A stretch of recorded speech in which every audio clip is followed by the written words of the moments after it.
அந்த ஊரில் அவங்க அப்பா இருக்கிற வரைக்கும் விசுவாசமாக தான் இருந்திருக்காரு. அவர் என்றைக்கும் தமிழர்களுக்கு எதிராக தமிழ்நாட்டுக்கு எதிராக பண்ணதா இல்லை. பாட்டுக்கு ஒரு அமைதியாக இங்கே உள்ள கடவுளை ஆண்டாளை தரிசித்து ஓடினார். ஆனால் வந்து என்ன அப்படின்னோடனே 3 வேளை சாப்பாடும் சம்பளமும் கிடைச்ச உடனே அப்படி மாறி பேசுறதுக்கு பார்த்தீங்களா, அதுக்கு அவங்கள சொல்லக்கூடாது, கூப்பிட்ட இவங்கள தான் சொல்லணும்.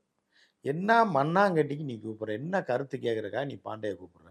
மாற்று கருத்து மு.க. ஸ்டாலினுக்கும் பாண்டைக்கு என்ன சம்மந்தம் இருக்குது? மு.க. ஸ்டாலின் பிறந்த நாளுக்கும் பாண்டைக்கு என்ன சம்மந்தம் இருக்குது? அவன் என்ன கருத்தை பேசிடுவான்னு நீ கேட்டு உள்ள தெளிவடைஞ்சு பூரிப்படைகிற. எதுக்காக கூப்பிட்றீங்க?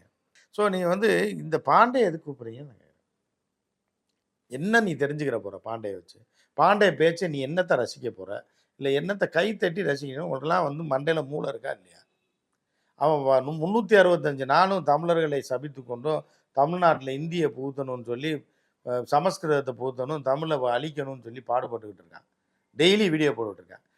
மொதல் நாள் தான் அவனை கழுவி வீடியோ போடுறான் அவங்க கட்சிக்காரங்க போகிறாதையும். அடுத்த நாள் அவனை கூப்பிட்டு விழா வச்சிங்கன்னா அவங்களுக்கெல்லாம் என்ன ஏதாவது இருக்கா இல்லையா? ஏன்னா நீங்கள்லாம் யார் கட்சிக்குள்ளே? திமுகக்குள்ளே இருக்க ஸ்லீப்பர்ஸ் எல்லாம் இதில் அமைச்சர்கள் வேறு. இது கேவலமாக இருக்குது. கேட்குறதுக்கு கேவலம். நான் என்ன சொன்னேன், பாண்டே மேலே அதிருப்தி இல்லைன்னு நான் சொல்ல வரல. எத்தனையோ பிராமணர்கள் இருக்காங்க, திமுகவில் இருக்கிற ஆட்களே இருக்காங்க, தமிழ்நாட்டில் உள்ள பிராமணர்களே இருக்காங்க. அது ஜாதி மதம்லாம் கிடையாது. யாரை வேணாலும் கூப்பிட்டு நடத்துங்க.